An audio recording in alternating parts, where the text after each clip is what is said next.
একবার এক গরিব কৃষক ছিলেন যিনি আল্লাহর উপর অগাধ বিশ্বাস রাখতেন। তার সামান্য কিছু জমি ছিল এবং তাতেই তিনি ফসল ফলাতেন। একদিন তার ক্ষেতে খুব ভালো ফলন হলো। ফসল কাটার পর তিনি দেখলেন তার প্রয়োজনের চেয়ে অনেক বেশি শস্য হয়েছে।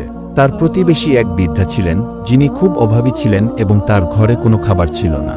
কৃষক তার বাড়তি শস্য দেখে ভাবলেন, আল্লাহ আমাকে এত দিয়েছেন, এর থেকে কিছু তো আমার প্রতিবেশীর প্রাপ্য। কি তিনি তার সেরা শস্যের একটি বড় অংশ বৃদ্ধার ঘরে পৌঁছে দিলেন।